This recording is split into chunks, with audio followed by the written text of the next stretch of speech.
Hey everyone, Tim Schofield here. I'm really excited. I just got back from checking out the brand new Nintendo Switch 2. I got a full hands-on with it. They were a little delayed, but pre-orders are finally live or about to go live depending on when you're watching this video. I will link to all the different places that you can pre-order down below.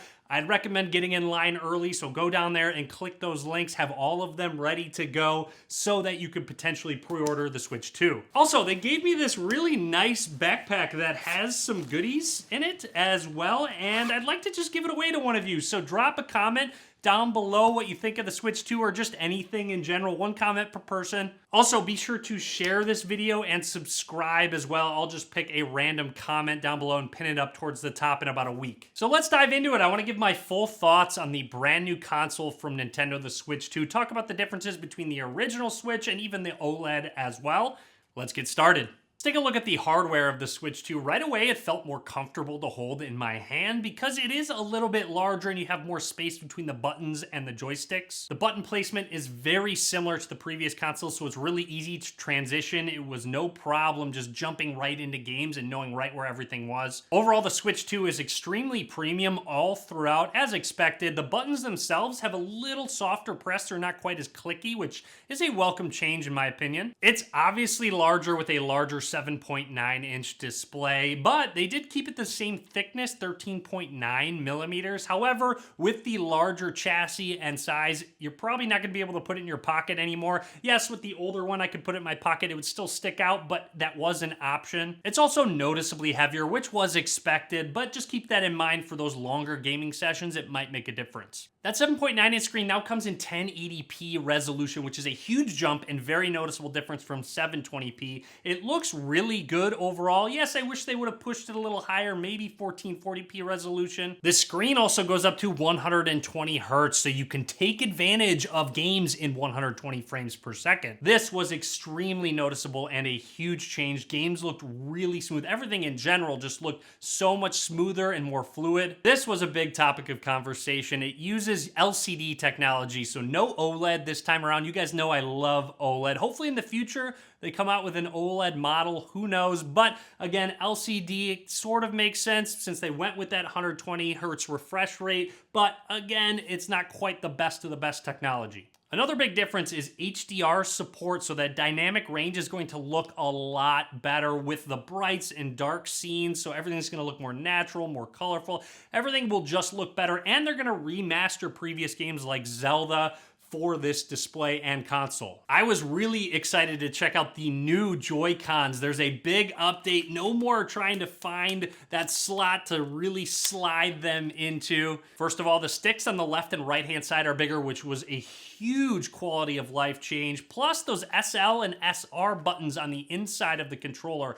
are updated and a little bit bigger and made of metal. Since they're made of metal, there's magnets in the console that will connect those Joy-Cons, and I was a little worried, to be honest, that they were going to fly off or not have a lot of force to pop off, and that's not a worry anymore of mine. It's really impressive how well they stick to the sides of the console and stay there. They don't move whatsoever. If you want to take them off, there is a release trigger in the back, and you can just pop them off. It's so much easier to pop on. You don't have to find that sliding point. The magnets do all the work for you. There's even mouse controls with the Joy-Con now. Yes, a mouse on a console. All you have to do is flip it upside down, set it on a surface, and you can use it like a mouse. I was able to even use it on my pant leg. I was impressed with how precise the mouse was when moving it around, and there's that button up towards the top so you can still click. I got to try out drag and drive in that mouse mode, so you can use both of them, and you do need a lot of space, but it is very responsive and accurate. There's a new C button on the Joy-Cons to activate game chat. I wasn't able to test out any of that, but it allows you to communicate while you're gaming, but for now, nothing to see here. There are improved speakers and a built-in microphone, great to accompany that game chat, plus you can screen share as well. The kickstand on the back is different, especially from the original Switch, which couldn't go that far back. The OLED definitely got an update where it could go back a lot further, and this is no different. You can almost lay it flat, and that kickstand's very premium to pull out and put back in. Also, since there's two USB ports, yes, two, one at the top, one at the bottom, when you are in kickstand mode, you can still charge and game game at the same time. USB-C port at the bottom is for when you are docking or charging, and then up towards the top, it's for charging or using accessories. The Switch 2 camera is the first accessory I was able to check out. It connects to that top USB port, and it's a lot of fun.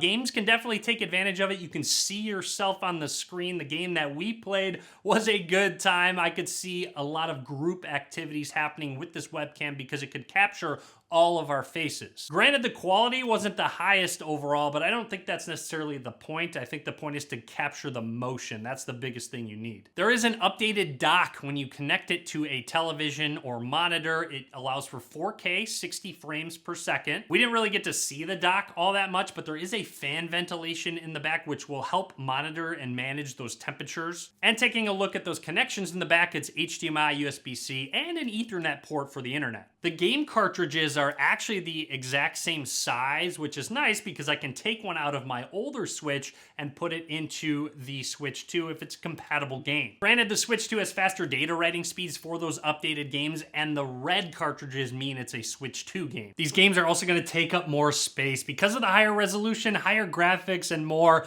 the Switch 2 comes with larger and faster storage at 256 gigabytes. Also, you can use a micro SD card for expandable storage, but keep in mind, make sure it's compatible. The original micro SD card from the original Switch isn't going to work in the Switch 2. It needs to be a certain standard. First of all, Mario Kart World, which will launch at the same time as the Switch, was a ton of fun. It's really fluid and smooth. It's a well-polished game. We weren't able to try the open world and free roam. We were really only able to do the Grand Prix and knockout mode. I will say the haptic feedback is very premium on the JoyCons, not just while playing in Mario Kart World, but any game. One game I'm really excited about is Donkey Kong Bonanza, especially after trying it. The movements and the originality of the game is going to make it very unique, and I can really see this game being a lot of fun. While playing Donkey Kong, I was able to try out the Switch 2 Pro controller. This is all new. On the back, there's programmable buttons in very convenient location, so you can map those however you want. This controller felt a little more compact than the previous model and just very premium overall. Also, down at the bottom, there is an audio jack. Game Share is a feature that's really exciting on the Switch 2. Locally, when you're in the same room,